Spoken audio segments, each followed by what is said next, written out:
गणित के बारे में 2-3 रोचक तथ्य मैं आपको कहना चाहता हूँ। गणित में जो त्रिकोणमिति होती है ना, आपने तो पढ़ा होगा बचपन में, हम लोग अंग्रेजी में उसको ट्रिग्नोमेट्री कहते हैं। ये जो त्रिकोणमिति है, ये जो ट्रिग्नोमेट्री है, ये महर्षि आर्यभट्ट की खोज है। उन्होंने सबसे पहले त्रिकोणमिति दिया है पूरी दुनिया को जानने, समझने और सीखने के लिए। और आप जानते हैं, इसी त्रिकोणमिति को आधार बनाकर दुनिया में सारा निर्माण कार्य चलता है।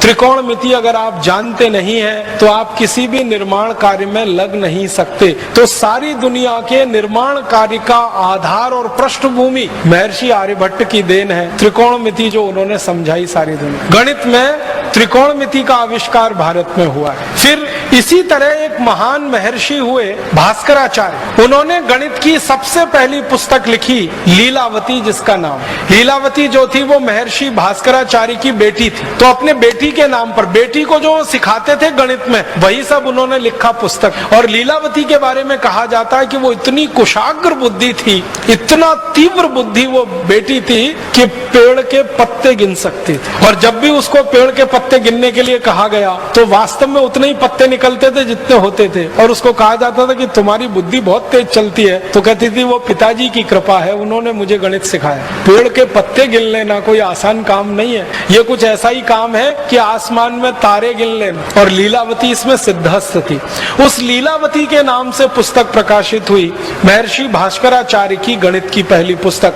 और सारी दुनिया ने उस पुस्तक को आधार बनाकर अपने यहाँ गणित का कोर्स बनाया है, सिलेबस बनाया। आपको हैरानी होगी जानकर, दुनिया के बहुत सारे देशों ने अपने गणित का सिलेबस लीलावती के आधार पर बनाया। ऐसे एक महान हमारे देश में गणितज्ञ हुए, उनका नाम था महर्षि ब्रह्मगुप्त। इन्होंने सारी दुनिया को सबसे पहले सिखाया जोड़ना, घटाना, गुणा करना और भाग करना। ये अंक गणित का जो 4 हिस्सा है, जोड़, घटाना, भाग और गुणा, ये सबसे पहले महर्षि ब्रह्मगुप्त ने पूरी दुनिया को सिखाया। और इसके लिए उन्होंने शास्त्र निर्माण किया। और महर्षि ब्रह्मगुप्त के ही नाम ये खोज है कि वर्ग करना और वर्गमूल करना, घन करना, घनमूल करना, ये भी उन्होंने सबसे पहले सूत्र दिया दुनिया को सीखने। और जो बीज गणित हम पढ़ते हैं, जिसको हम आजकल अलजेब्रा कहने लगे हैं, ये अलजेब्रा पूरा का पूरा महर्षि ब्रह्मगुप्त की देन है। हमारा आज का अलजेब्रा और उसका सिलेबस महर्षि ब्रह्मगुप्त के लिखे हुए पुस्तकों पर आधारित है सारा। इसी तरह से एक प्रमेय होती है, एक थ्योरम है, वो हम लोग पढ़ते हैं बचपन में, 9वीं 10वीं कक्षा से लेके 12वीं तक हम उसका इस्तेमाल करते हैं। वो थ्योरम को पाइथागोरस थ्योरम कहते हैं। पाइथागोरस का जन्म हुआ ईसा से 8 शताब्दी पहले। और ईसा के 15वीं शताब्दी पहले के भारत के गुरुकुलों के रिकॉर्ड्स बताते हैं कि पाइथागोरस हमारे यहाँ था। हम उसको बोधायन प्रमेय के रूप में पढ़ते थे। बोधायन एक महर्षि हुए, उनके नाम से वो प्रमेय पढ़ाई जाती थी भारत में ईसा के जन्म के 15 शताब्दी पहले, माने आज से लगभग 3500 साल पहले वो प्रमेय भारत में पढ़ाई जाती थी बोधायन प्रमेय के नाम से। और वो प्रमेय क्या है? कर्ण का वर्ग बराबर लंब का वर्ग धन आधार का वर्ग, हिंदी में कहते हैं ना, हाइपोटेन्यूज का स्क्वायर परपेंडिकुलर और बेस के स्क्वायर के एडिशन के बराबर। तो कर्ण का वर्ग बराबर लंब का वर्ग धन आधार का वर्ग, ये जो हम पढ़ते हैं, ये सबसे पहले बोधायन महर्षि की देन है, जिसके आधार पर सारी दुनिया ने सीखा। पाइथागोरस ने बेईमानी करके और चालाकी करके इसको अपने नाम से प्रकाशित करवा दिया, और वो आज तक सारी दुनिया इसी भ्रम में जी रही। इसी तरह से मैथमेटिक्स में, मॉडर्न मैथमेटिक्स में एक थ्योरम इस्तेमाल होती है, बाइनोमियल थ्योरम। अगर थोड़ा गणित आपने उच्च स्तर का पढ़ा होगा तो आपको तुरंत ये नाम ध्यान में आएगा। बाइनोमियल थ्योरम जो द्विपद प्रमेय है, वो सारी दुनिया को सबसे पहले भारत ने दी।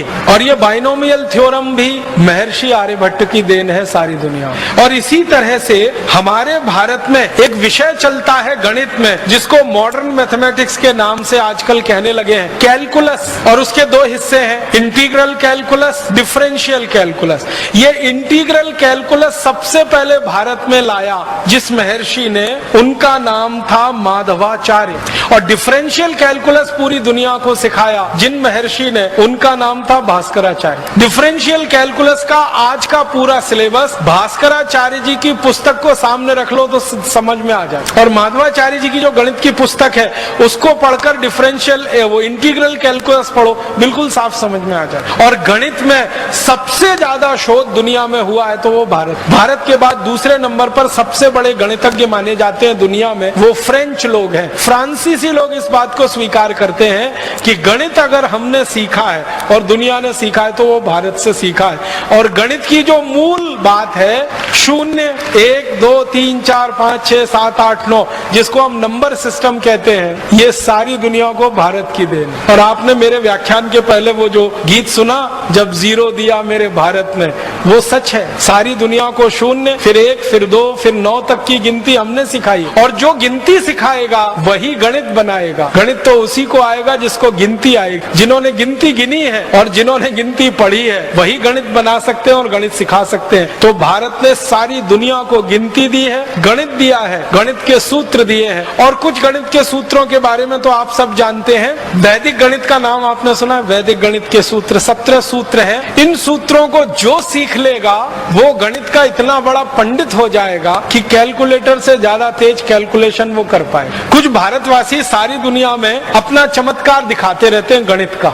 एक बहन जी है, एक माता जी है, नाम नहीं लेना चाहता उनका, आप सब समझ जाएंगे 1 मिनट में। वो पूरी दुनिया में प्रवास करती हैं और बड़े बड़े शो करती हैं। लाखों रुपए उस शो के वो लेती हैं। एक एक व्यक्ति उस शो में जाए तो हजारों रुपए की टिकट खरीदता है, डॉलर्स में खरीदता है। और वो माताजी सबको यही बताती हैं गणित के सूत्र, और चमत्कारिक तरीके से बताती है। 10 अंक का कुछ संख्या लिख दो और 10 अंक की एक संख्या लिख दो, दोनों का गुणा कर दो। कैलकुलेटर जितनी देर में बताएगा वो माताजी उसके पहले बता देती है। और लाखों डॉलर बरसते हैं उनके ऊपर। वो कुछ भी नहीं है, वैदिक मैथमेटिक्स के सूत्र हैं। कोई सीख लेगा तो वो बता देगा, उसमें कौन सी खास बात है।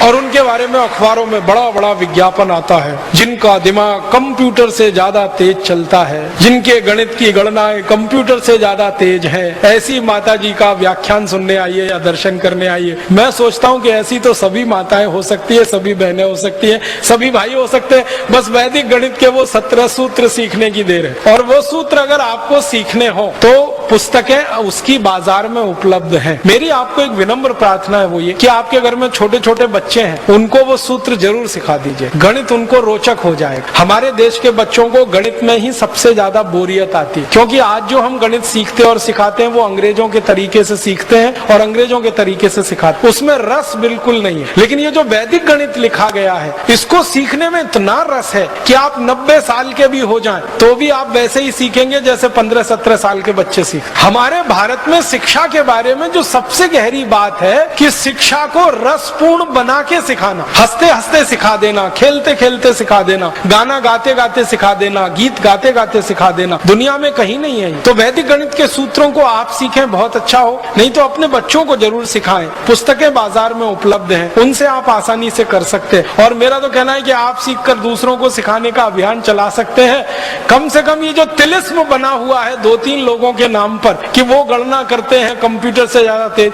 वो भाई हो या बहन कंप्यूटर से तेज गणना कर सकता है अगर वैदिक गणित के ये सूत्र सीखे।